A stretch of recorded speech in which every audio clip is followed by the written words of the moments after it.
My name is Rahmel Wattley, and I'm the founder and host of the Truck and Hustle podcast. And I'm inviting you to our second annual FreightFest conference on September 28th through October 1st at the Hilton Americas in Houston, Texas. We understand the transportation and logistics industry has been tough over the past year, but many experts say we've reached the bottom.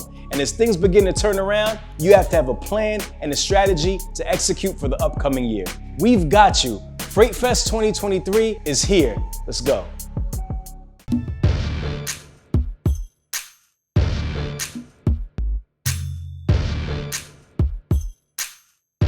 All right, Hustle fam. We are back with another amazing episode. I'm in Atlanta, Georgia, and I'm joined today with Mr. Jeff Davis from Davison. Did I say Davis? Davison. Yeah. So like Davis's son. That's right. All right. I'm joined today with Mr. Jeff Davison from FreightMate. What's up, Jeff? Hey, how you been?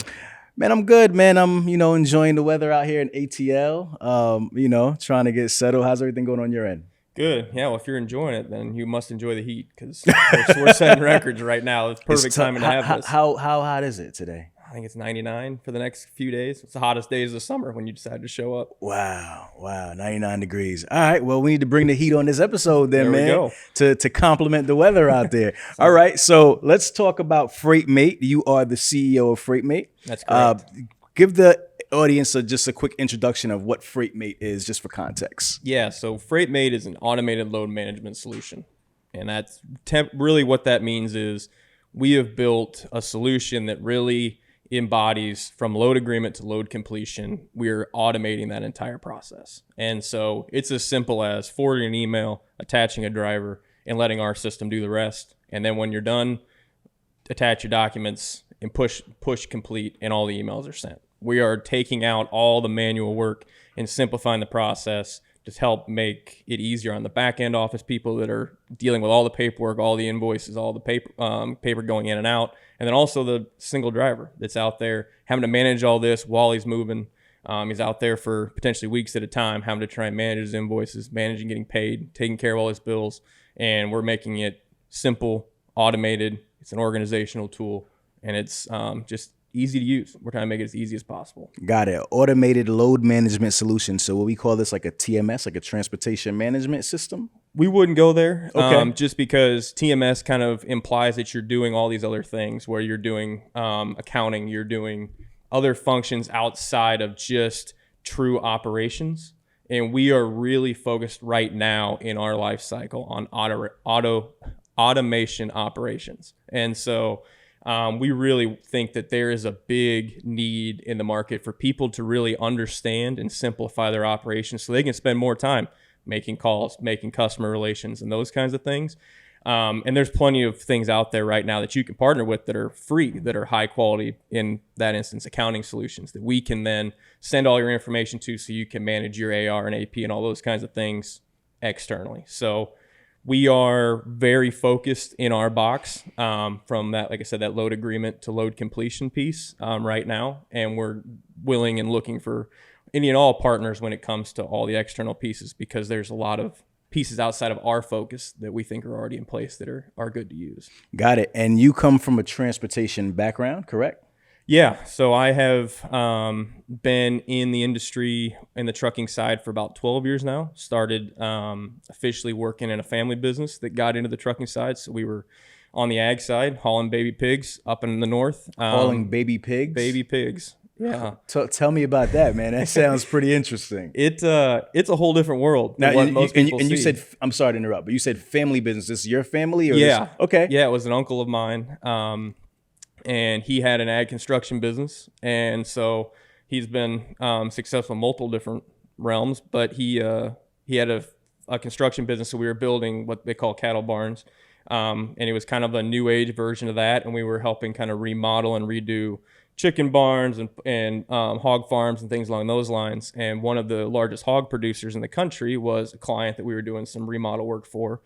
And it came to my attention that my uncle had 3 trucks and 3 trailers that we just never really used. And didn't spend too much time getting used to the history of how he ended up with these. But I was like, we should go and talk to this company and be like, hey, we should do more than just, help you with the construction side. We should help run your product for you, move you around. And so my uncle, it didn't take long to get him on board, and he knew some people, and we eventually got some drivers going. And it's a whole different world because there's not an address for any of those things. That's super interesting. Like when I hear stuff like that, I get kind of excited because I love niches and I love like really cool different niches. So I wanted to spend some time with that. That's fine. So you said that he was doing construction. Yeah. Right. Like helping build, what is it? The farms? So so it was like these big buildings. So like up in the north, especially, you'd have these massive cattle farms, people with 500 to 1,000 head of cattle.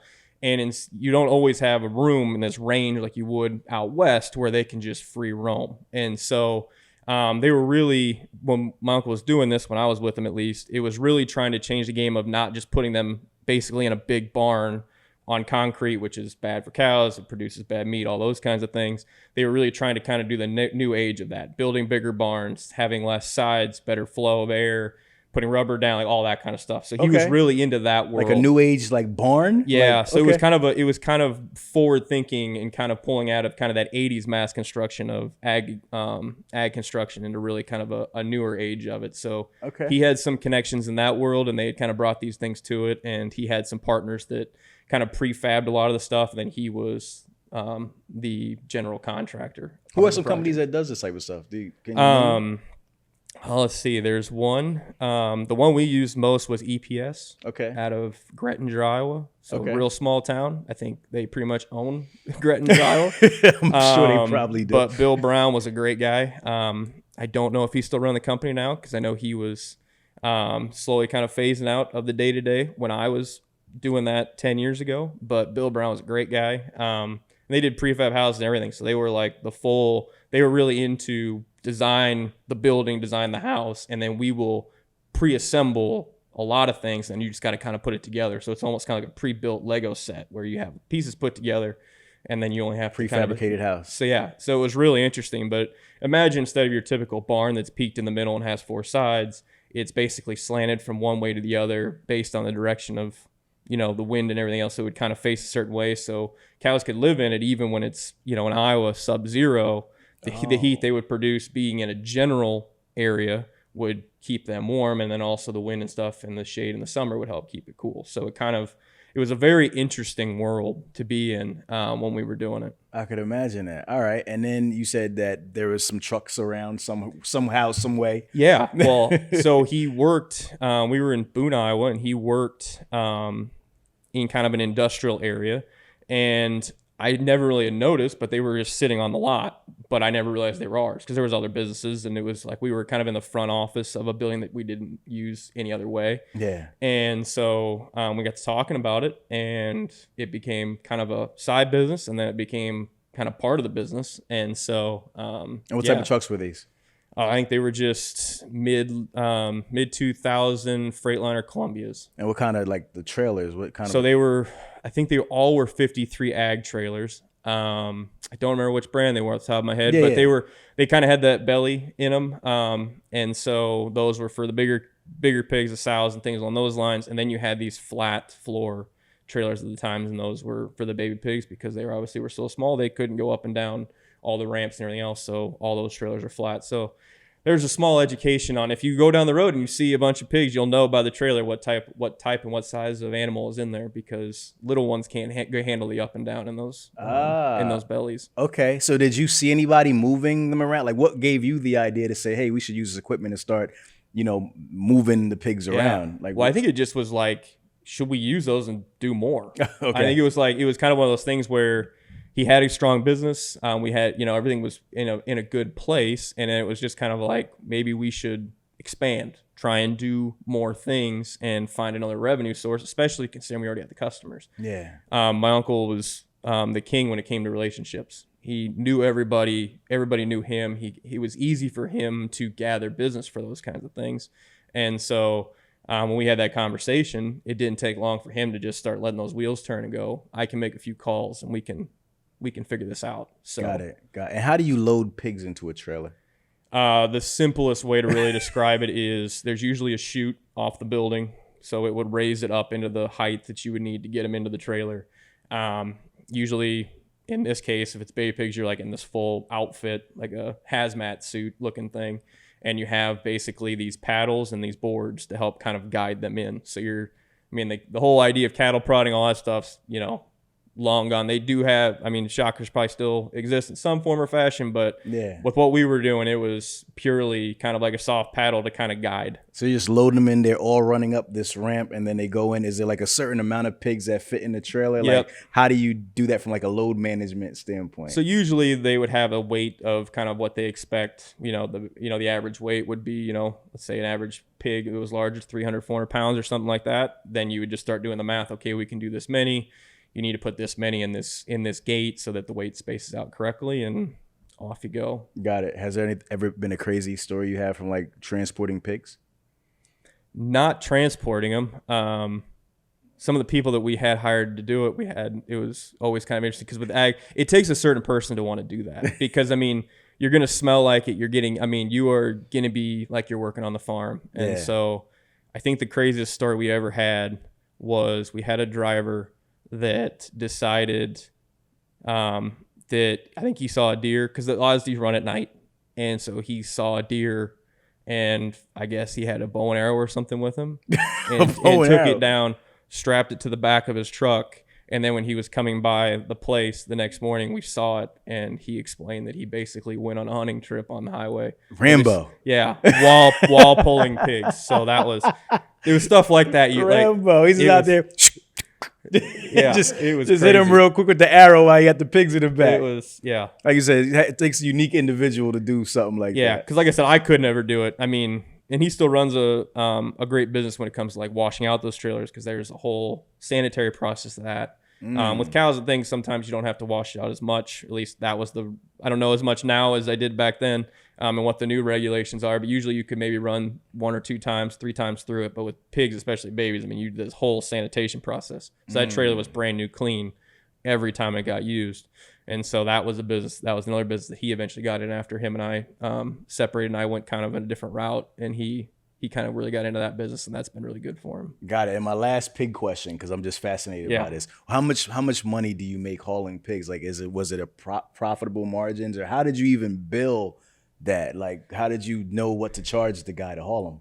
Hey, what's up, y'all? If you were like me and many others, one of the hardest steps to getting hired is the salary request. We all want to get paid what we're worth and more, so we don't want to ask too low, but at the same time, we don't want to ask too high and lose the opportunity. We've partnered with Indeed, who has an extensive library to guide you on the correct way to request a salary. The great thing is that all these tips can be applied whether you get paid by the mile, the hour, the year, or even a flat rate. Take a look at this clip and see how you can give a potential employer your salary expectations. So, let's talk about salary. Can you tell me about your expectations when it comes to compensation? This is just something that we want to get ahead of to make sure that we're on the same page. Yeah, that makes sense. Gotta get paid for a job, right? Most people struggle with talking about money, especially in a professional context, like myself. We often feel extra pressure to say a number that we think an employer would want to hear. And listen, it's hard to negotiate up. Don't start at the low end. Do the research. Find out the ranges that are out there and be sure to share a range that starts at or is above your bottom line. There's so many nuggets and so many jewels in this video, including one main point. Doing your research is key. Know the going rates in your area. Know what other dispatchers, drivers, and owner-operators are getting paid. And also be aware of what others in your market are being paid as well. Check out the link in the description and watch the entire interview for detailed advice. My last pig question, because I'm just fascinated by this. How much money do you make hauling pigs? Like, was it a profitable margins, or how did you even bill that? Like, how did you know what to charge the guy to haul them? Yeah, so in general, it was on a per load basis. We had kind of an agreement based on where one was going to another, what we would get paid. And it was usually more of a lucrative business because when you're running at night, it takes a special individual. There's a lot of physical labor involved, especially when you start getting into pigs that are 300, 400, 500 pounds, and you're having to kind of try and manhandle them to move them because they don't want to go in that little shooting up that trailer. But you got to be strong enough to push in it. So that's right. It could be definitely a lucrative business if you had the right contract. I think some of the areas we looked to try and even diversify outside of that contract got a little bit more difficult because you're running empty a ton. People don't want cross contamination, especially if they're a big farm. They want their pigs because disease is a problem. So there's a whole bunch of different inner workings there where if you have the right contract, it can be a very, very successful business. But and is there any type of like special insurance that you had to haul pigs? it's got to have a special provision in it since it's kind of a living and breathing animal. I think when you see carriers nowadays, when they have different provisions, livestock is one of them. And certain carriers don't touch livestock. They don't want to deal with it. But it is something that you have to make sure that it's just like some of the other specialty things, when you start talking about alcohols and electronics and things that people have to have specialty approval for. Yeah. Because of the chance of something breaking, a TV breaking in a box or something along those lines. It's the same kind of idea here.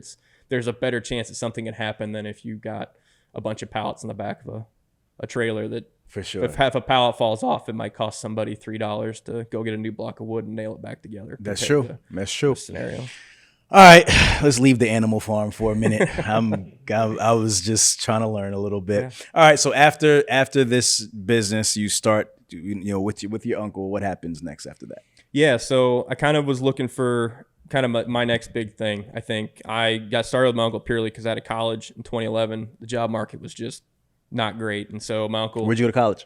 University of Cumberland's in Kentucky is where I graduated from. University of the Cumberland's in Kentucky. I've never heard of that. It's in Williamsburg, Kentucky. It's about an hour north of Knoxville, right off I-75. Okay. What are they known for? Well, right now, sports is kind of becoming their thing. I played D2 ball at Truman State of Missouri for 2 years. Ball, football? Baseball. Baseball? Yep. Okay. And then, what was your position? Generally second base. I was more of a utility guy as I got older. Were you good? I think I was pretty decent. Okay.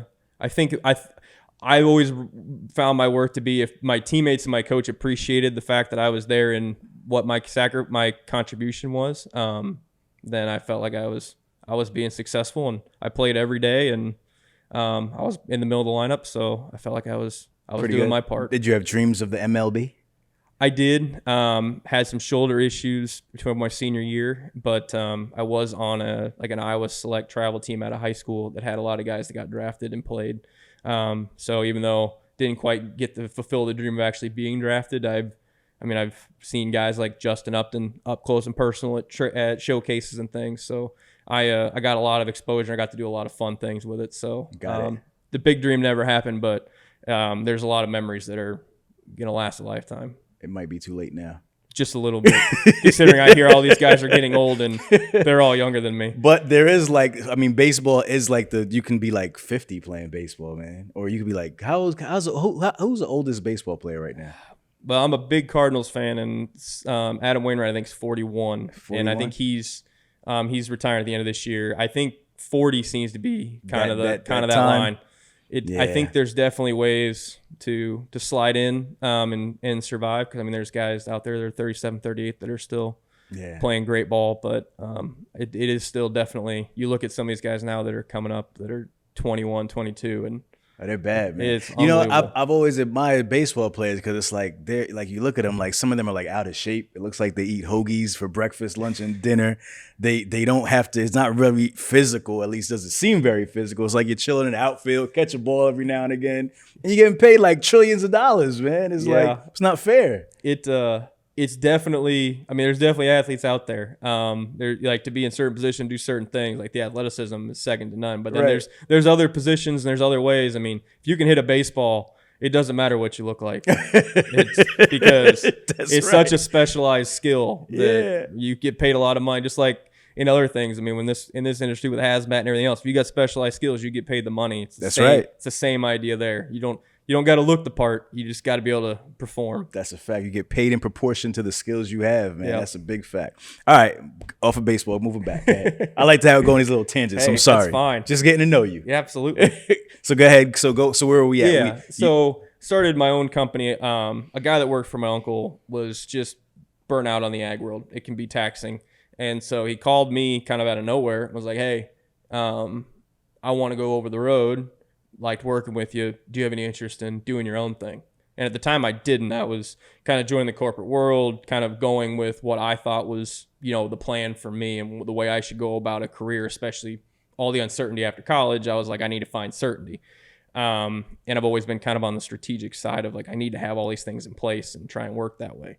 But he called and I was like, sure, why not? This sounds like a great idea for me just to jump right in and do this all over again. It can't be that hard. If we did it once, we can do it again. Right. But in the ag world, there's not the same thing. You don't have to have an MC number when you're running ag, whereas you're a whole different, underneath a whole different microscope on the interstate when you're just a regular everyday carrier. And so I think it took about 4 months for the time we started to get the LLC, get the DOT number, the MC number, and actually about 10 years ago this month, we got approved and we ran our first load in October of 2013 and made all kind of the classic mistakes I could think of. I went with the first person that made me an offer that made it sound like I could make a bunch of money if I contracted my truck to him. Did that, didn't work. So you were leased on to somebody Yep. first. Started out with the leasing deal where we didn't have a trailer, went out and bought our own truck. Just kind of got going. But over time, we kind of started to figure it out, kind of started to learn the broker world, how the spot market worked, the quality of having a good customer base, which as a small company can be very difficult. I think it's something that a lot of people preach, but it can be difficult to find a customer, especially when you can maybe get a lot outbound, but you can't get a lot of inbound or vice versa. That's right. And so it's like I got 50% or 40% of my business covered, 60%, but it takes a lot more than that to be whole, especially when the market's constantly changing. And so, we made a lot of those inroads. And so over the years, it's like the people that you can call and the contacts you make, from direct shippers, customers, to high quality broker relationships, the value of that in the time spent that you can have on the phone, just talking to somebody, seeing how their business works, trying to understand what their value is and what their goals are. And then you can help align, like, okay, if I do whatever you need done to help you get your goal, it'll help me achieve mine as well. And so I think that adaptability is the reason 10 years later, we're still here. Making sure that your compliance is on point is an integral part of any trucking related business. Today, I stopped by my friends over at FleetDRIVE 360 to talk about what they're building to make sure that you can run a successful trucking company. And it's everything from the minute you decide you want to hire somebody through maintaining all of your FMCSA compliance documents for ongoing fleet or owner-operator truck business. You've got a driver hiring and recruiting module where you'll create driver qualification files, import digital documents. You've got a drug and alcohol module where you can schedule pre-employment drug tests and manage an ongoing testing pool. We've got an accident registry so you can keep your mandated accident logs and even schedule follow-up drug testing for post-crash. We've got vehicle maintenance logs so you can not only maintain the compliance status of your vehicles, but also upload your work orders and compliance related documents so you're audit ready when they come in. We've got a document repository, fancy words for digital cloud storage of any document that you want, not just necessarily the compliance documents, anything related to your business, post-crash videos, performance evaluations. And then finally, you've got the dashboard. And the dashboard's the most important part. You can close your eyes and glance at our dashboard, open them, glance at the dashboard, and immediately know whether or not you're compliant or not, both on a driver, company, and vehicle level. It's one-stop shop for all your compliance needs.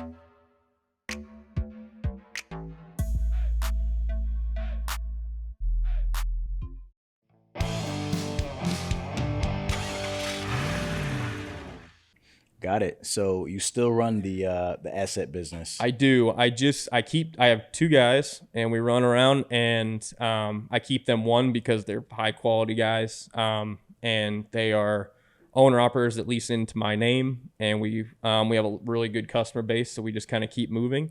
And also they've been a great test dummy for FreightMate, because before FreightMate became a consumable product for the entire market, we had it just internally. So we've been testing it and messing with it for a while for my own business. And before we took it to market, they were using it. And so as we continue to bring out new features and do new things and test out automation, we want their opinion. And because it's so important to us to make sure it works for them, even in their capacity where it may be different than someone that runs their own business, just because the value to us is making sure that the end result in the phone or in the tablet, in the cab, is the best possible experience, because we can make whatever needs to work in the office. Got it. So you started off with your own trucks, and then you said you leased on at first. And then, so now you have 2 guys leased on to you. You're not running any trucks specifically. You have them leased on to your authority. Right. Correct? Yep. All right, cool. What do they run for you? What type of freight? Open decks. So we have a step deck and a flatbed. And so they're basically running pretty much anything and everything standard or oversized. We don't run anything usually too specialized. We've had different things come our way that way, but we kind of stick to more of the standard freight that you would see. We've got some good customer bases in kind of different construction type markets. We move a lot of equipment and things around those kind of pieces. A lot of new equipment that comes off the lines for different ag partners and things like that. So that's kind of the core of our business. But yeah, we made the transition over the last few years as I was ramping up, thinking maybe I would take the trucking business 5 years ago and really be my calling away from the corporate side. I was starting to realize that by the way I was trying to manage my business, by having it kind of on the side along with kind of a standard W-2 life, having trucks of my own, payments, and just having all the maintenance that comes with it when I'm not a technical person under the hood was just not working. People would call me and say, hey, I have this issue. And it's like, I can do the analytics, I can do the loads, I can do the customer relations, I can do all those things. But if you pop a hood on a truck, that's not my strong suit. And so when I started realizing that, I'm like, it is costing me an arm and a leg to have trucks because I have to pay somebody just to diagnose it. I can't do it. Yeah. And so I was like, I need guys that have their own truck and they understand what's going on under their own hood. They're comfortable with the truck that they're in. And when that happens, it just makes it easier. I'll get a phone call saying, hey, clutch is, loose. I'm going to see if I can tighten it. And they'll go to a TA shop and be like, hey, can I borrow your wrench? And they'll climb up underneath it and they'll take care of it themselves. Where it would have cost me a couple $100 to get it diagnosed, checked, fixed, and back out the door again. It would have probably cost me 6 to 8 hours. So that transition was really helpful for me, especially when I was kind of transitioning from having another job that was paying me to now moving into this as well. Having people like that can manage their own truck and their own business to a certain extent. Got it. Did you start in that niche, the oversized niche, and with the open decks, or where when you first got started, was that what you were doing, or no? So when we moved from ag and we kind of went over the road, it was true box trailers. Okay, I mean, it was vans. Yep. And so we really, like I said, we didn't know what we were doing, and my guy, that's what he wanted to do. He was done with the physical labor side. He didn't want to toss straps and chains and tarps and all those kinds of things. He wanted to go back and just do dry vans and, kind of get back on the road and run the miles. And so that's kind of where we started. And then after a few years, and I kind of gathered some other people, we actually got into the step deck flatbed world. And that's where we started making some inroads there. We have done intermodal stuff out of the ports, especially in Houston and Georgia. We were big in the ports there for probably a hot and heavy for about a year and a half. So we kind of did the whole intermodal world, chassis management. Chassis, yep. So that was, that's a whole education. That's a whole nother world. If you're a dry van guy going into the chassis world and realizing the insurance and the level of information you got to have just to be able to enter a port, it's kind of crazy. And learning all about drayage and how all that stuff works is an education. So we did that. But in general, I got guys now that just want the exercise as part of it. It's like, I think one of my drivers has talked about he's lost like 80 pounds in the 2 years he's worked for me between the heat, and just we're constantly, and he always gives me a hard time because sometimes he just wants to strap a load and go. Straps are easy. They're easy to toss. Right. And it's like, no, you're hauling another, piece of ag equipment, and which requires 8 to 10 chains or something ridiculous, and those chains are 40 feet long and they're heavy, and so he'll kind of give me a hard time about what we got scheduled for the day. But that's kind of where we're at the moment. Got it. So you've bounced. So and I'm just establishing really like you've kind of seen it all, right? Like you've done a few different things in the industry. Like you said, you started out with dry vans. You started out at agriculture with the pigs. Yep. Moved into intermodal, which was interesting, and now you're doing like more so like heavy haul type stuff, right? So which one did you like the most? Is I guess the heavy because that's where you're at now, or? Yeah, I'd say the open deck stuff has been great. We I think it's because the partners we have too, between the broker clients and the consistent clients we have, we stay probably 70 to 80% loaded, so we're not running empty very often, which to me From my analytics background, I was always bigger. It's like some people can talk about how much they make, but then at the same point, if you're running empty so much, that value starts to go down.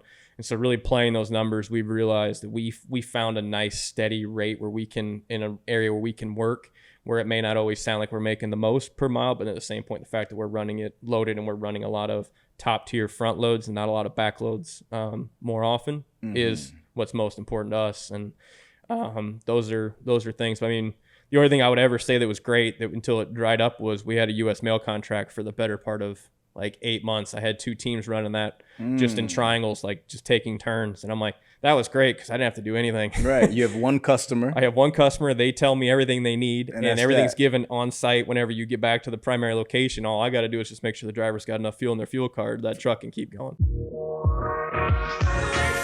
We are here live at OTR Solutions HQ. I'm here with my partner, Jonathan. Man, listen, factoring is an integral part of the transportation industry. Why is factoring important? Absolutely, Rahmel. In this economy, in this market, cash flow is king. Cash flow is the key to growth. If you have a young trucking company, or if you've been in the industry for years and you want to take that business to the next level, we're absolutely a company that can help. So I hope you'll give us a call today. Let us know what we can do to help you out. Get the rest and roll with the best. Let's go.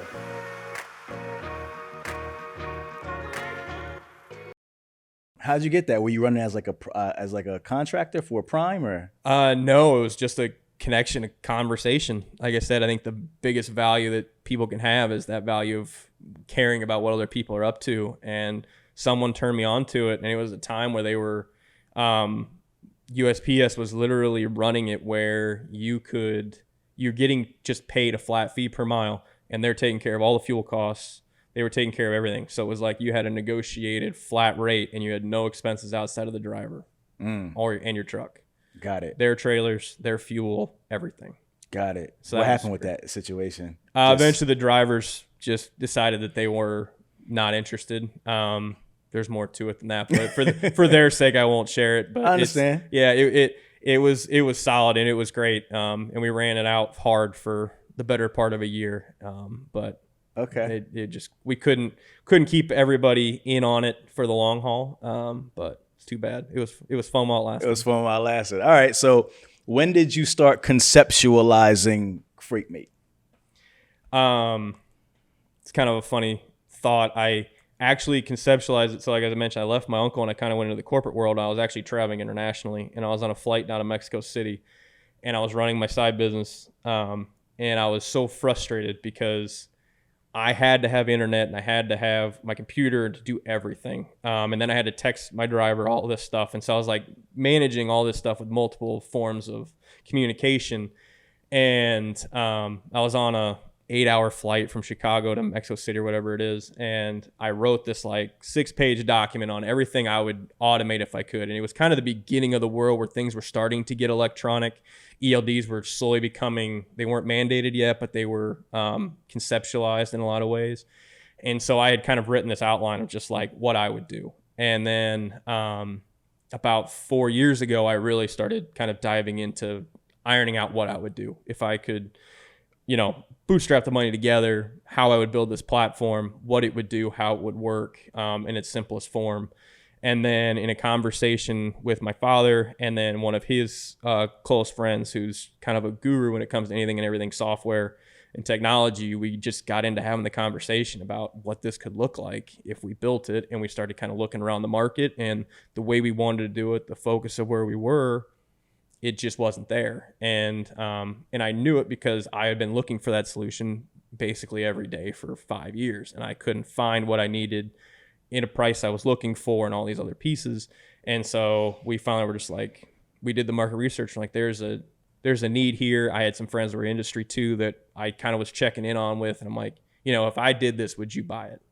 And one guy I played basketball with on Saturday mornings and he had his laptop there and he just kind of looked at me and goes, hell yes, I'd buy this. And so, cause he's sitting there doing what I was doing. It was just frustrating. It's like, I got to manage everything. I can't manage it from my phone. Yeah. And so it's one of those things where that's where we kind of conceptualize, okay, how do we do this? And then it was basically asked me, how do we start? Like, how does this automation process begin?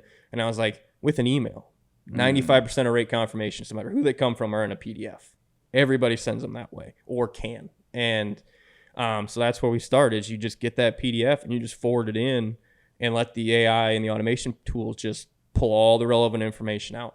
And then it does two things. It takes 2 or 3 minutes to run. So, I mean, it's getting faster. The more we get through it on a daily basis, the more it gets to practice outside of just the confirmations I have over the last 10 years. And getting all the different forms and all those kinds of things. Those are all just hurdles that we have to climb. But just simplifying that, and then you standardize it on the driver's side. Every load looks exactly the same. It doesn't matter if it came from a JB Hunter Landstar or a mom and pop customer that you have down the road that you run 5 loads a year for. It does. Everything will come in the exact same way. The address will look the same. The load, all the stops will come in the same. Everything looks like the pickup number will be in the exact same spot. So you know exactly what you need. It'll all be there. And it, instead of you sitting there looking at it and having to try and manage it from your phone, it's there. And my thought when people were asking, like, why is this such a hassle? And I'm like, well, for a driver, if I email you the rate confirmation for you to look at, you got to look up the address to put in your phone or your GPS. And then when you get there, you got to look up the pickup number because obviously you don't have that memorized for the last hour. And then once you leave, you got to pull it up again. And you've now got to pull up the new address to type into your GPS. And then when you get to that place, maybe you got to have a gate code or you got to have a delivery number to be able to give them. So you've now looked at this email 4 times. And that email isn't the only email you've gotten in the last 9 hours. I think I'm probably not alone when it says I get 20 to 30 emails an hour when it comes to between work, junk, family. It doesn't matter. And so it's like, we're going to put everything right there. And then the final piece that made a ton of sense to us was it auto organizes everything. So if I got a direct customer, I don't got to wait until next Thursday to dispatch a driver, or for if I was a driver to go find that email to pull it up again to look at. Like, I knew I had customers that would send me, hey, every Thursday, this is where you're going and this is what we have leaving here. So I just knew I had to be back. And they would send me all those rate confirmations ahead of time. I had all the pickup numbers, everything I needed. And so, but in the old previous time, I had to wait to dispatch the driver till then. Now I just forward all 4 emails in and he's dispatched and he'll see where when loads are coming in, they'll filter in differently and everything will just automatically reorganize. So now I'm not managing that paperwork ever again. I forwarded the email, it's saved in my files, and I'm done. It's sitting there waiting for them whenever that time comes. And that simplicity not only helps them and gives them the idea of where they are going, where they need to be, but it also helps me. Got it. So this AI technology is extracting information and it's sorting it for you to make it simpler for the driver and then also for you as the owner or absolutely the dispatcher or whatever you want to kind of call yourself. Yep. Right. All right, cool.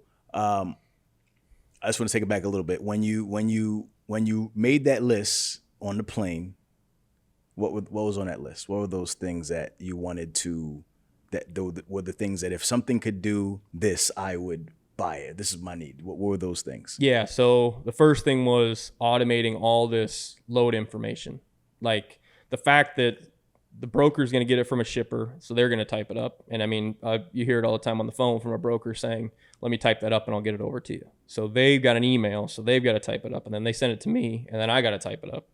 And then usually then the driver has to type it up to get it to wherever they're going. So it's like that thing's just the address. A lot of typing going on. So it should be very easy just to pass the information along. That once the shipper sends the information of what they need to have, everybody should be able just to pass that information along automatically, and it not ever be have to be manually transferred again. And that was the crux of where everything started. Was like, there is manual work. Driver has to send in paperwork. They've got to scan it, copy it, do whatever they need to do to get it to me or get it to the broker, customer, whoever. And so it's like, there is a manual piece to that. But why does sending in paperwork have to then require me, in my ways I would do it, to save, then open up a new email, send an email, attach it to an invoice, send it to an invoice, and do all of these manual things where I could just the driver hits complete trip. He's got all of his documents in there, and now they're just dispersing to everybody that needs them. Now, as an admin, I don't have to do anything. The contact email's on the rate confirmation and where it came from. So I've already got the contact email, and if I can generate an invoice off of the rate confirmation I already have, well, now the driver, by doing what he had to do anyways, is now taking care of all of my work. Or if I'm an owner-operator, I'm now sitting there at that delivery, scan my paperwork, push complete trip. All those emails are being sent, and now everything is off to where it needs to go. So that was kind of where we started going. When we talk about our load operation. We kind of talk about it internally as like a load ecosystem, where we're literally that agreement to completion. And there's kind of three parts: the agreement and kind of that pre-trip stuff, getting all the load information organized. And then there's the in load stuff. So in route, everything that goes on there. And then the end route, which is once you get delivered, how you manage paperwork and how that gets submitted.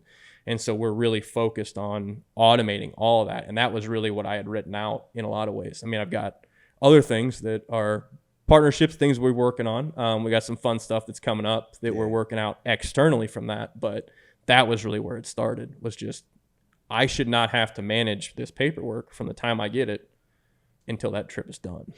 Got it. How long did it take you to develop the software, and how did you even go about developing it? Because you didn't come from a tech background. You come from more finance, right? Right. Yeah. So I'm more finance, operations, analytics background, but luckily my father has been a successful executive for Fortune 500 companies and other things in his past. So he's got a very technical background. He actually goes all the way back to having an oil and refining master's. So he's very technical. Got it. And then our third partner was actually a close friend of his and a close friend of the family, who actually hired my dad at the company where he worked in my hometown. And he knows anything and everything tech. I mean, he's the ultimate scientist when it comes to figuring out how anything works. And so his side projects on top of this project are mind-blowing, of the things he does and kind of how he can scale things and do different projects. So between the three of us, we just kind of started conceptualizing, me from kind of an operational piece and a strategy piece of what value it brings. And my dad kind of giving the overview of what kind of pieces we would need, or what the technology would kind of look like from an overview. And then our third partner, he dove right into the automation piece. He figured out what kind of processing we would need to do, what that system looks like, how we need to code into that system. And then we have a third party partner based out of Kentucky, run by a company that's a close friend of mine, who is kind of also helping with the group of people that are actually doing the coding on a daily basis. But yeah, the hardest part was, we've been at it now for about 2 years, start to finish. And it all was really just around the testing and the execution from that extraction piece. That was really, the rest of it's, especially for my partners, is pretty easy. It was just that extraction piece has been the most important part. And we're just bound, determined to get that to hit 99 to 100% every time. We know there's thousands of ways people can do it.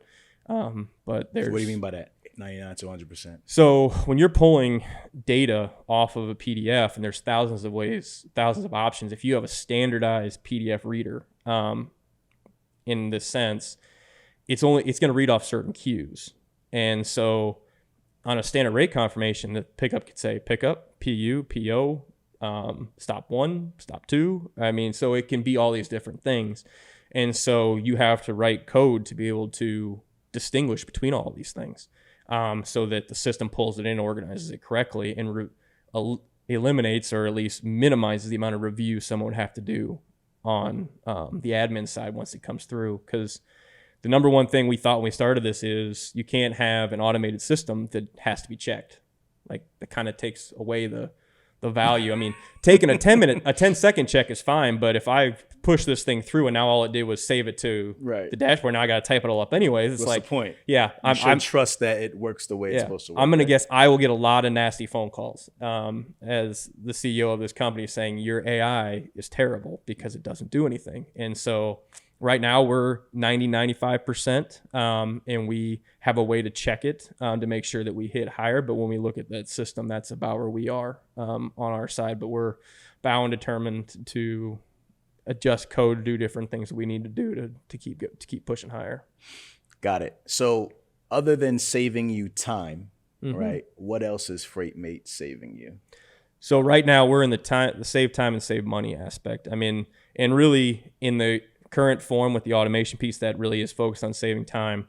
And it's kind of almost like a 1 to 20 scenario. And the way we look at it, kind of we go back to the finance analytics side, is everybody's hour every day is worth something. And it kind of comes down to how you value your time. Is that what the 1 to 20 is? I've never heard Yeah. of that. Can you So explain in that? general, like what we say is you're going to pay for 1 hour of work. So for an owner operator, $20 a month. And you're going to pay. And if you're valuing your hour at $20 an hour, we're going to give you 20 hours worth of that work. We're going to save you 20 hours worth of work between managing that information, keeping track of all the paperwork, sending it all in through invoicing, and all of the process and all the time that our automation will save over the period of a month is 20 hours worth of work that you aren't doing. So you're going to pay us for 1 hour of your time, theoretically, to save 20 to 30 hours a month per truck. And so that's kind of where our 1 to 20 value that we... Did you make that up, that 1 to 20? Kind of. I like that. Yeah, it actually kind of rolled off in a conversation with somebody that we were talking to early on, and they're like, well, how much time do you really save? And I was like, about 20 hours a month per truck, roughly. You pay for 1 hour per truck, and then you get 20 hours in return. Got it. Okay. And then that's an important part, pay. How much does this cost? Talk about it. Yeah, so the way we have it right now, I mean, it's $20 a month for owner operator. It's as much as you'd pay for one dinner for just, a stop at sometimes. It barely costs more than what a shower costs nowadays on the road. So it's a very relative cost, and we are focused on keeping it as low as possible. We are as efficient as we want our app to be, we want to be as a company. And it can be $14.99 a month or $15.99 a month if you pay for the year. So you get even more of a discount that way. Okay. And you get access to all the features everything. For that. Okay. And we have more features coming out, and there's no price hikes planned. Like, we are ultimately, there's a part of it that just has to be there. And that's the part that from people we've had so far that have signed up and gotten into it, they understand like there's a piece of technology here that just isn't free, but we are going to do everything we can by not having all these crazy overhead pieces that cause us to have to require a greater amount on the sales side to make sure that it stays as small as possible. And we've got a whole bunch of features coming out through the end of the year that we're excited about. And then hopefully some of the partnerships that we have, that'll be completed. That'll also be, no added cost. So it's kind of, with us that you're going to pay something today. You're not going to have to worry about getting that email in 3 months saying, hey, costs have gone up. Netflix on me. Yeah. So, exactly. And so, from a fleet side, it's basically 2+. It's $39.99 per truck for a user, and then or $34.99 if you're paying for the year on an annual basis. Okay. And the reason for that is there's an extra level of technology that goes into the decision piece. When you're an owner operator, everything goes into one account. The account you set up, everything's easy. When you have more decisions to make, so when it comes to you have maybe multiple dispatchers that are sending in rate confirmations into the system that need to be managed. You have multiple drivers and you're attaching different drivers to it. Like, all those pieces require an extra level of technology, which requires a little bit of extra cost as well. And so, but once again, it's one of those things where we look at it from the standpoint of how much effort, especially when someone maybe is in the office managing paperwork for 10 trucks. Doesn't sound like a massive organization, but if you're one person and you got to send out 10 dispatches, manage 10 rate confirmations, deal with 10 incoming bill of ladings, and invoice 10 people, and all that paperwork's coming in at random. So you got to track who's it coming in from, when did it come in, who does it need to go to, remembering all the brokers and customers that you have. It can be still a little bit of a task. And if you can just clean all that up, the lack of headache alone is worth a fair amount of that money. And so, but that 1 to 20 still applies. Got it. What has been the biggest challenge for you in building this technology over the past 4 years? Well, there's no doubt the PDF reader, is the hardest part. Getting that 100%. Yeah. Is it possible to get 100%? We're gonna try, but I don't know. I think saying anything to be 100% is definitely a challenge. That's perfection. It is, and I think if you're not striving for perfection, then you don't have a goal set high enough. I mean, It's one of those things where we set lofty expectations for ourselves because we know that our customers are going to have lofty expectations when they pay. We truly believe that every dollar you spend with us should be considered high value. Like, you should be getting value for every dollar you spend and looking at us going, this is a bargain. I'm getting more for every dollar I spend with you than what I'm actually paying. Yeah. And so the goal is always 100%, but the variation level and the constant changing is definitely a hurdle that we have to continue to cross because people are updating their forms. There's new TMS softwares on the broker side or on the shipper side coming out every year, as we've talked about, and keeping up with that and trying to stay on top of that is the hardest part. So with you saying you're currently at like 95% or whatever the case may be, what is the net impact of that? Like, so it's reading at 95 now, not 100, right? Mm-hmm. So that means when this PDF is the information's extracted off this PDF, how does that look to the user? Like what's the disconnect, right? So if you will. So you're talking about what's the error? Like when what's we're the error? Yeah. So what would be the problem? Like, why can't you say it 95%? Like, explain that. It's usually misplaced or not included information. That's usually our two biggest issues. And a lot of times it's partially just like with the rate confirmation. There's people out there where they will put in the pickup name, like the warehouse, and the address, like the first part of the address, the street address piece, all in one line, and then put the city state zip on a different piece, which the city state zip is so easy to do already. But the system will read, since there's no distinct space between, Rahmel's warehouse, 123 Main Street, as the name, because it's not realized. There's no distinction of any kind for the system to fully understand that this is different, because you could be Rahmel's warehouse 123, like that could be possible for sure. And so it's just one of those things where that could be a hassle. And so it'll put that in the name, and then it'll put nothing in the street address because there wasn't one according to the system. Right. And it's truly it's amazing when you start talking about technology. And I've learned this when I've talked to our partner is it has to be precise. Like precision in technology is key, because if you don't make it precise and you try and make it general, it will treat it generally. And that's where we're really focused on making sure that we're getting close to 100%. It's like garbage in, garbage out. 100%. Right. So, I mean, I'm just trying to understand like how it's even able to do that. That's crazy. Like to be able to decipher, because it's all based on the way people input the information. Yep.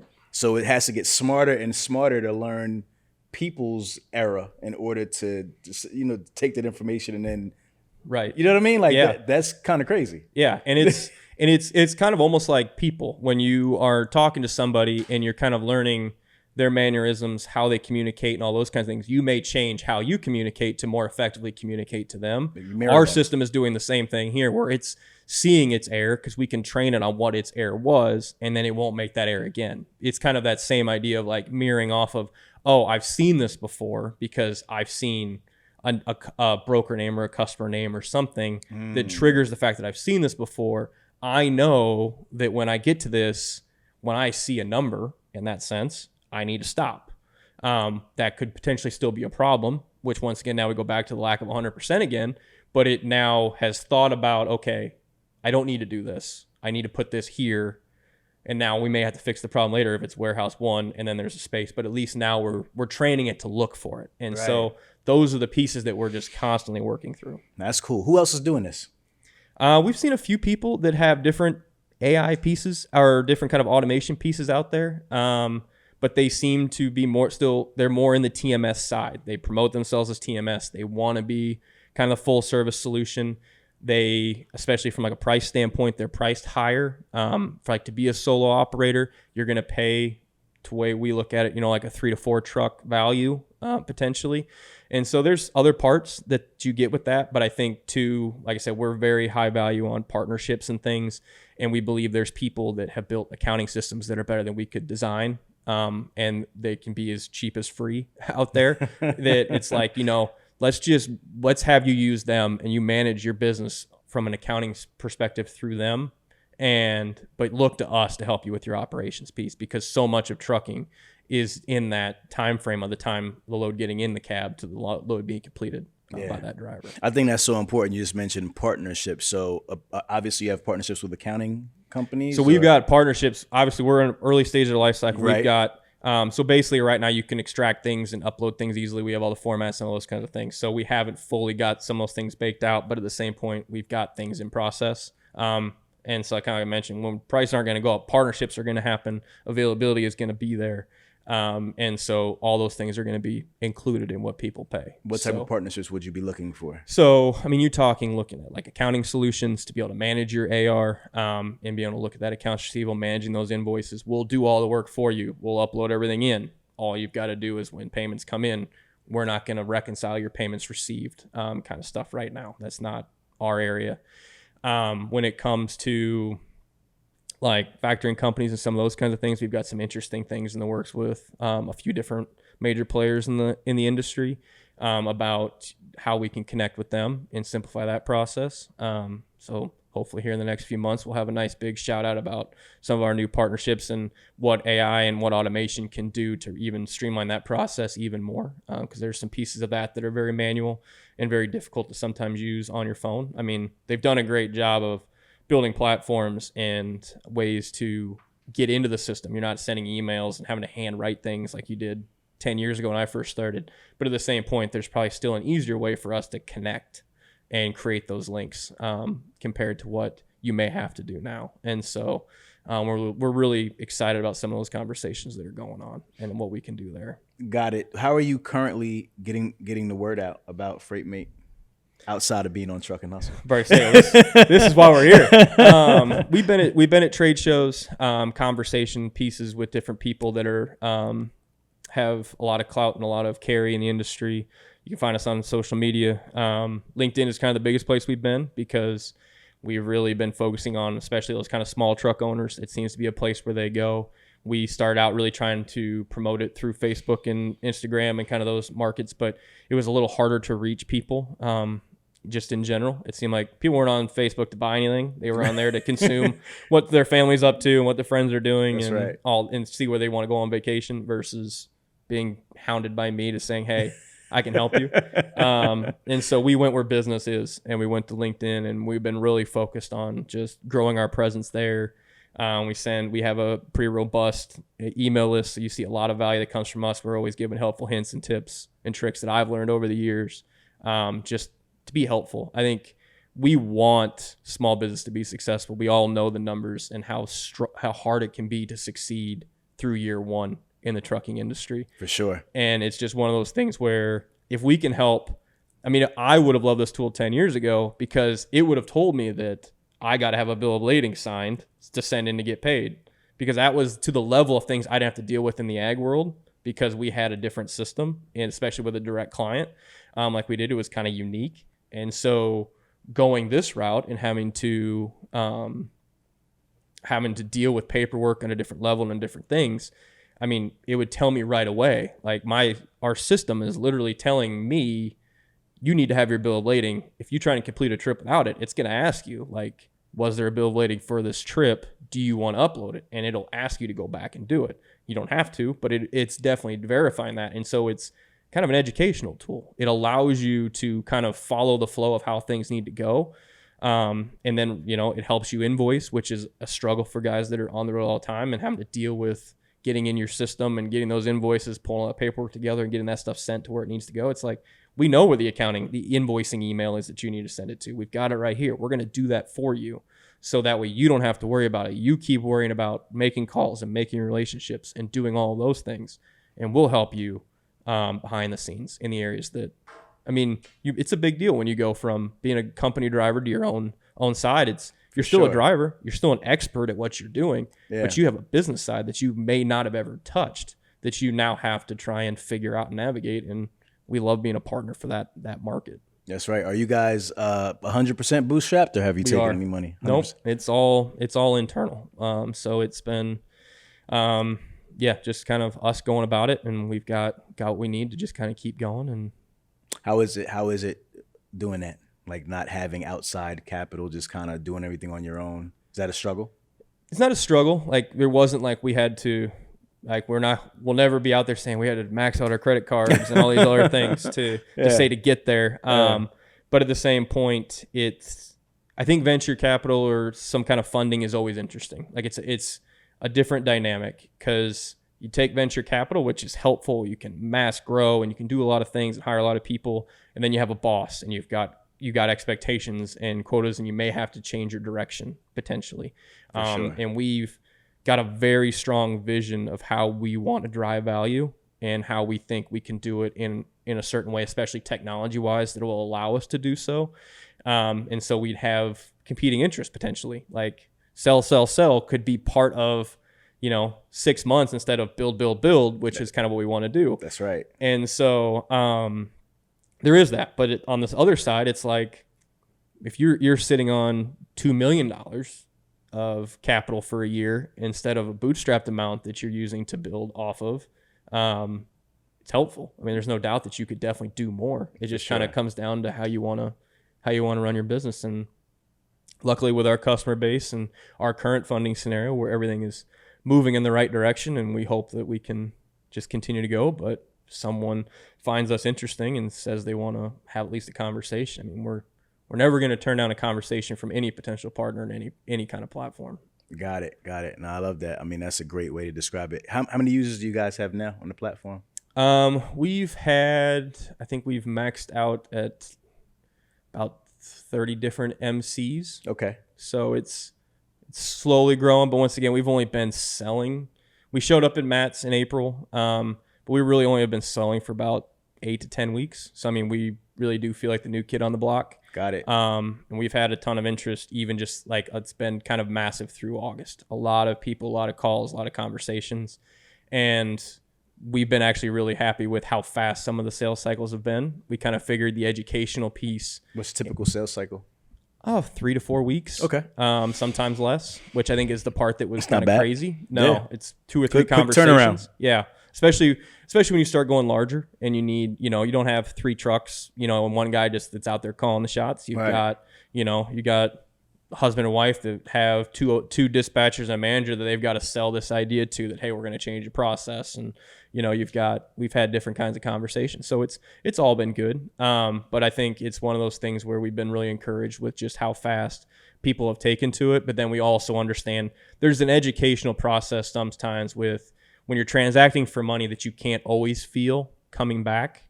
There can be a little bit of a hold, like, what am I really getting? And I think really teaching people and sharing that vision of that 1 to 20, like, your time is of value and we value your time.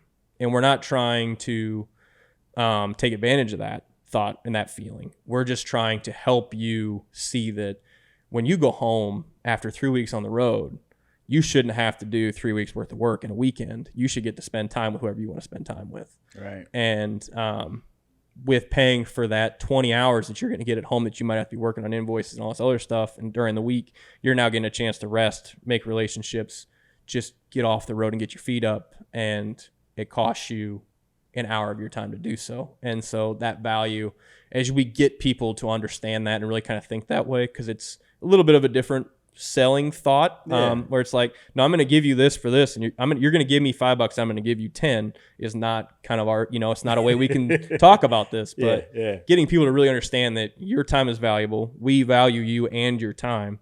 And so for a very small fee, we're going to help you improve and maximize your time. That's right. Do you sell? Yeah. Right. I am, if you call me, I'm your guy. So my father and then our other business partner, they're definitely on the tech side. They manage all the guys that are doing all the coding and the engineering and all those kinds of things. So it's, I'm the marketer, I'm the sales guy. I'm all on that side. Got it. Okay, cool. Man, I think we covered it. Is there anything else that you want to add just in terms of, announcements or anything that's coming soon? That people should be aware of on the FreightMate side that we didn't speak about? Yeah, so when we kind of talk about some of the features post-load, like some of the invoicing features and things along those lines, we will be bringing out kind of some new stuff where if you add other receipts and other things, you'll be able to add that to the invoice before it gets sent. So you'll be able to send not just $1,200 invoice for a load you completed to whoever it needs to go. You'll actually be able to modify that and send that out as well. So that's some of those kind of things are really going to be big. Can't tease out any partnerships yet, but we got a lot of that fun stuff coming out. And so that'll be big. And then the big thing we've got kind of in our back pocket is something that we haven't seen or even had anybody even sniffing around yet in the market that we're hoping to bring out next year. They will kind of hit all 3 of our big pillars when it comes to something that'll save you time, save you money, and help you make more. And so can't really give too many details because that one's that's a big project. Yeah, that's the next big thing from us that we're really, really excited about. But we will say that It's very company beneficial, but very driver focused. And it will help a lot on both fronts. And so we're really looking forward to that. And it'll continue in the same path we're at now with our AI and automation piece. Okay. Where can people follow along to hear new announcements? And as you guys kind of bring things to market, where can they hear about these new events? Yeah. So like I said, LinkedIn, Twitter, Facebook, Instagram, YouTube. You search FreightMate app, you'll find us. FreightMateApp.com is our website. If you want to sign up or get more information after hearing all this, we actually have a FreightMateApp.com/truck and hustle site. And with that, you'll get more of the white glove service that you may not get if you sign up after reading and seeing, like, I'm just interested in sign up, and you kind of go through the platform. It's very intuitive, but you're doing it on your own. I mean, we're gonna train all your drivers on it. We're gonna train your admins. We're gonna do all those kinds of things. Hook you up with some free FreightMate swag. We got hats and shirts and all that kind of stuff. So if you're interested in that and just kind of getting a little bit more of a hands-on feel, we've got all that. So FreightMateApp.com/truck and hustle. You can find that too. I love it. I love it. Something special for the Truck and Hustle family. Yeah, we got to support where people support us. We love that. We love that. And app is available on iOS and Android? It is. Yep. And probably one piece we didn't talk about is you can run from an admin. You can run everything on your phone too. You can do all the editing, the managing, the assigning of drivers, all that stuff. It can all be done on your phone. That was one thing that was so important to me. Go on vacation. We go to a rural part of Iowa every year, and there's not a lot of internet service outside of certain areas. And so it's like you get out on a golf course, or you get where you're walking around with your family eating dinner, and it's like you got to take care of something, and got to go find my laptop, got to take care of this. And now I can forward the email from my phone. It ends up in the system in a couple minutes, sign a driver, and I'm done. I don't have to spend but 20 seconds on my phone and spend the rest of the time with my family. So it's just simple stuff like that that's super helpful. Are most people using the mobile app, or do they use desktop when they're using it now? Pretty much all admins are using the desktop just because that's where they're based. We don't have many people that are like driver owner at the moment. So we do have a few, and they are at that point using the app for everything. Yeah. But the option is there. I think in general, the people that we have that are on it, the owners, they love the fact that they can. And so if they need to do something, or, you know, everybody's somewhere when they have something go wrong. I feel like in this industry, you can be doing, That's true. You never know. You could be Sunday, no one's driving, and all of a sudden somebody calls and there's a problem. So it's one of those things where being able to is the biggest thing. And then you can get alerts to your phone. You can turn them off. So it's like you're on the go and you want to turn your alerts on, and it'll tell you when drivers are completing stops and when they're completing loads and all those kind of things. So you don't got to check call and do all that kind of stuff. Got it. And I just want to add this because we didn't talk about it earlier, just in terms of function and how you use it. Because you started talking about adding drivers and so forth. Can you just explain real quick the journey of a person when they kind of download the app, what they'll see, kind of the onboarding process, what that looks like, and just some of the features? I just want to make sure that people understand that. Yeah, absolutely. So you sign up through FreightMateApp.com. It's very easy to hit that button. It's about a 3-step process to fill out your DOT number, email, and information. The second page is just a little more information, and then the third page is the payment page. So it's very, very simple from that standpoint. And then it will redirect you exactly where to download the app in the App Store. And so you download it, you sign in with the username and password that you've already created. And if you want to add a driver, you can do it either in the app or in the system, and then it'll send them an email to download it. And all they do is basically put in their email, hit forgot password, create one, and then they're off and running as well. And so then from there, when you first enter the system on the computer, you enter in all your company information. You could enter it too in on the phone. It's just kind of your general mailing address, kind of if you were filling out a W-9, it's all that information minus your business tax ID, because that's not any of our information necessary. And then right there you're in, and you'll see on the left, on the screen, you'll see on the left that there's drivers, trucks, trailers. So you can add all of your equipment in there. Very straightforward. And then on the right side in the top corner, you'll see you can upload a rate confirmation right there. You can create one manually if you want. Otherwise, in the email you'll get as soon as you sign up, we'll tell you how to forward an email. And it's as simple as take that rate confirmation, forward it to loads@freightmateapp.com from the account that you set up or any accounts that you add in the accounts system online. And it'll all end up in the same account. So if you have 5 dispatchers, you only have to have 1 account. Like, we're not charging on that front. It's purely just user base on the driver's side. So if you got 20 trucks and 5 dispatchers or a rotating few who come in, and there's any number of different dynamics you can go through, we didn't want anybody to have to worry about that. You can give 30 people access to the dashboard if you want. That anybody that's going to dispatch trucks, if owners want access, they all can do it. Anybody that's selling, getting rate confirmation, so they all end up in the same place. So, but yeah, it's all right there to do. And then you forward it in. In this case, the rate confirmation comes in. It's right there in the trips tab. It shows up. It says basically to assign a driver. You've created all those. You can attach trucks and trailers to drivers. You don't have to make those decisions later. And you just pick driver 1, confirm that's the truck and trailer that you want them to have. Especially with small business, you don't trade trailers that often. Right. And then it has a feature where you can show rates and show the actual document if you want to. Some people want to share it, some people don't. So we just basically give you the option to say yes or no. You hit the button, it sends an alert in the phone in about 5 seconds to the driver. It says you have a new load assigned to you. It's in their queue. And then they just got to click on it and get started. You can do the same thing in the phone. The driver app has basically a queue, an active tab, and a completed tab, so you can see your history and all those things. The admin has a 4th tab that has kind of like your pending, so all the stuff you haven't dispatched yet. So you have like your queue, a dispatch piece of all the loads that you have in people's phones but aren't active. An active tab, all the loads that are currently being moved at that moment, the drivers have started or not completed, and then a completed tab as well. So you can use all those different pieces. And you can chat with drivers directly, app to app in it. You can add anybody in any part of the account in there as well.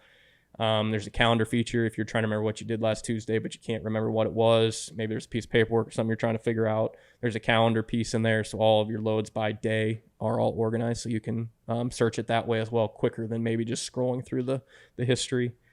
Yeah, it's like I said, it's add drivers, it's in the drivers. We try and make it as easy as possible. Got it. Super simple, super easy. Yeah. Affordable. A great solution, man. Sounds like something very interesting that I think people should check out for sure. Thank you. Yeah, we're excited about it. We're looking forward to not just everything we've done, but everywhere we're going, and all the people that we can help. Because I think we've heard a lot of people that are excited just about the simplicity sometimes too. Sometimes, as we have talked about, there's a whole world of software solutions out there in all different forms, and trying to bring a little clarity through the noise is helpful. So that's what we're here to do. Agreed, 100%. All right. So before we go, we have to. You already let everybody know where they can connect with you directly. You said FreightMate app. Yeah, that. We thought we would be an app. We started this thing in 2020. We thought this would only be an app. And then we realized as we were going, it's like, well, we need to have a web. Some sort of, yeah. So when we got presence. It all like there, that ended up being the URL we got was freightmateapp.com. So FreightMateapp.com. Correct. Yep. Okay. So, and then you type that into any social media, FreightMate app, all our stuff will come up. And like I said, the most robust area will be in LinkedIn, and then eventually we'll probably be in YouTube, because we'll have a lot of demo stuff coming up over the next few months. We're working on we're putting out a lot of new features and doing an upgrade. Kind of our version 2 of the dashboard is going to get a kind of a facial uplift and everything else. So we got a lot of those things coming up. So we're kind of holding off until we get all that stuff live. And then once we do that, we're going to have a lot of demo stuff going up. So if you're like, hey, how do I add a driver?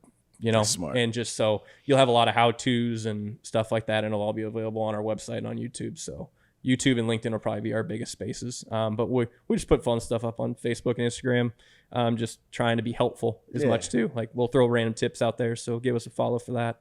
Got it. And where can people connect directly with you, Jeff? So jeff@freightmateapp.com is my email.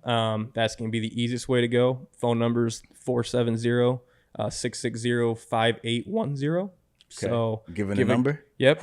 Give a call. Well, as I said, I believe this is a relationship business. I believe that, to get forward, you got to go together. And so if you want to call and talk about it, if you want to call and complain about it, if you want to call and share your greatest thought ever, like, we're open to it. We're very interested in working together with, especially with the small fleets, in learning what's most important to them. Because we think when we started this, it was an underserved area of the market. We think we have a lot of value for the bigger fleets as well and the mid-size.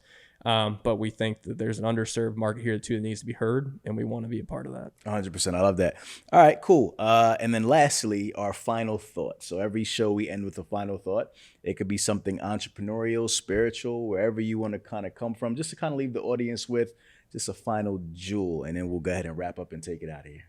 Well, I think if I'm gonna do this, I'm gonna take two things real quick. One of them is, I like that. He's ambitious. Yeah. One of them is more of not profound, but more of a profound thank you. Okay. I think it's one of those things where a lot of drivers and a lot of small companies don't always get the recognition of the spotlight that they deserve. I mean, 90% of all companies have less than 3 trucks, or so, the number's somewhere around there. So there's a lot of work being done in this country by those people, and I don't think they get enough of a spotlight. I think just as a community, sometimes it gets more of a dark light. And so just know that there are people like us out there that appreciate all the effort, time, and work that they do. And we're here to support you. I know there's other people like me out there that are interested in supporting you too, but just know that we appreciate everything. And then never, for all those people, never undervalue the power of a relationship, a conversation. It's amazing what a genuine interest in someone else's time and goals are to help match to yours, and what kind of value that can bring to you, not only in the short term, but the long term. I think there's a ton of value in just getting to know somebody and understand what they're about.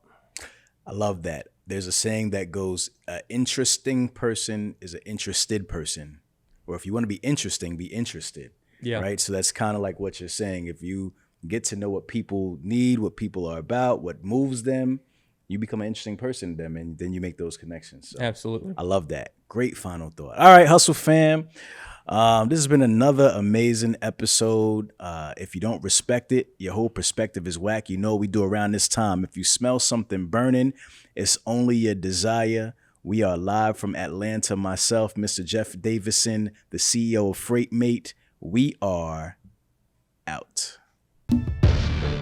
If you twisted, confused, or stuck about trucks, don't be dumb. This is the place to come. Truck and hustle. Let's go.